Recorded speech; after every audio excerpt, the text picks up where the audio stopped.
On the Hobo Road, I roam alone. Stars above that I follow. Hobo Yeti here. Welcome back to Calamity Corner, the only show where the disasters aren't hypothetical. They're just whatever I stepped in on my way out of the tent. And today's calamity is mud. Not poetic mud, not metaphorical mud. I'm talking about the real, ankle-stealing, pants-ruining, soul-eroding mud of late fall in the Pacific Northwest. The kind of mud that doesn't just arrive quietly. It takes over your life like a hostile roommate. Summer's gone, not fading, not lingering, gone. And now we're entering the part of the year where everything becomes a swamp for 6 to 9 months. If you're prepared, it's tolerable. If you're not, it sucks so hard it could audition to be a shop vac. And right now, I'm not prepared. The thing about mud is, it doesn't just appear as mud. It starts as rain. A lot of rain. Relentless rain. Rain that turns the ground to soup, and then keeps going until the soup starts growing legs.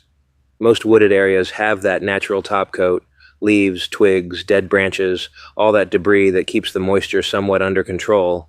But the second you start using the same trail more than twice, you strip that layer off like you're sanding the earth down to raw skin. And once that happens, congratulations. You've just created your very own slip and slide straight to hell. Doesn't matter how gentle you walk. Doesn't matter how careful you think you're being. Every trip out of the tent, every trip back in, every bathroom break, all of it wears down the path until it turns into churned up mud pits. And it's never just the boots that get hit. Mud sees a pant leg and thinks, I'm going to make that my new apartment. I found that out the hard way. I was on a small incline, trying to take a careful step, and my foot just went out from under me. 1 minute upright, next minute on my butt, sliding like some broke penguin. When I got back to the tent, the entire backside of my body, from shoulders to calves, looked like I had been wrestling in a pig pen. Mud, grit, mystery gunk, everything. A mural of filth. My current boots? Leather work boots. Waterproof up to maybe 3 inches before they surrender. What I really need are proper muck boots. But muck boots are a stealth camp nightmare. They're tall, they're rubbery, they scream, hey, look at me, I'm farming. And even then, they're not very warm. So duck boots would be the dream. Insulated like a snow boot, waterproof like a swamp boot. Perfect hybrid, except no one has them in my size. I've looked everywhere. And then there's the creeks. Normally I cross a 4-foot wide creek that's maybe 3 inches deep. Manageable.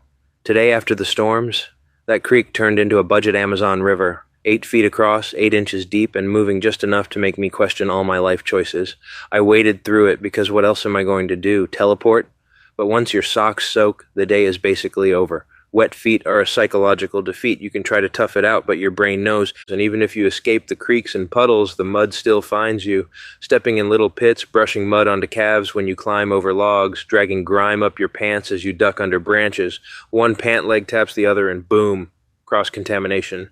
Like mud is a disease and your clothes are hosting a convention for it. Where I live, I'm only about 100 feet from the road, but it feels like a miniature obstacle course built by someone who resents me personally. Huge puddles, water pooling in grass, uneven terrain, rotting logs, all the greatest hits. The one upside is privacy. Nobody's trudging through that mess voluntarily. The downside is the journey in and out looks like a challenge from a low-budget survival show. Once I get back to the tent, the real headache starts. The entire area around the door becomes a graveyard of dried mud, flakes everywhere, like the floor has dandruff. I've learned to keep tent shoes, muddy slip-ons I leave outside so I can switch to cleaner shoes once inside. But even then, the inside mat gets caked eventually. Paper towels don't help. Rags don't help. You just smear the mud around and make it worse. I've thought about carrying a stiff brush in a Ziploc bag, but unless you find running water, brushing dried mud just launches dirt in every direction like confetti celebrating your bad decisions. The real killer is trail formation. In summer, everything is dry enough that you can sneak in and out without leaving forensic-level evidence. But in winter, every step prints perfectly like wet cement. You're basically leaving a dotted line straight to your camp. Anyone who walked back there would know exactly where I went. It feels like the woods are snitching. I've tried laying down branches to create traction, but they rot fast and turn into mush. It's like pouring cereal onto melted ice cream, crunchy for half a second, then instantly soggy, then just sludge. Gravel would work, but hauling 50-pound bags into a stealth camp is a great way to throw your back out and get spotted at the same time. Wood chips would also work. until they rot and disappear. Somebody suggested welcome mats or area rugs, cheap ones like thrift store specials, and they would help with footing, sure. But then you have the problem of stealth. The last thing I need is a bright teal rug glowing like a beacon through the branches. Follow the rainbow carpet to Hobo Yeti's hideout. Hard pass. A dark mat could work, something black or brown so it blends, but then eventually the mud just covers it. And once the mat is coated, you're right back to skating across sludge. Still, I might try putting one at the tent door and one just outside it. Even 10 to 15 feet of traction would help. I'm probably going to stick with the idea of an interior welcome mat, something durable, plus my tent shoe system, and maybe I'll hunt around for a low-visibility outdoor mat for the outside. It won't fix the mud problem entirely, but it'll slow it down enough to stay sane. Bottom line, once the rainy season hits, mud becomes the boss.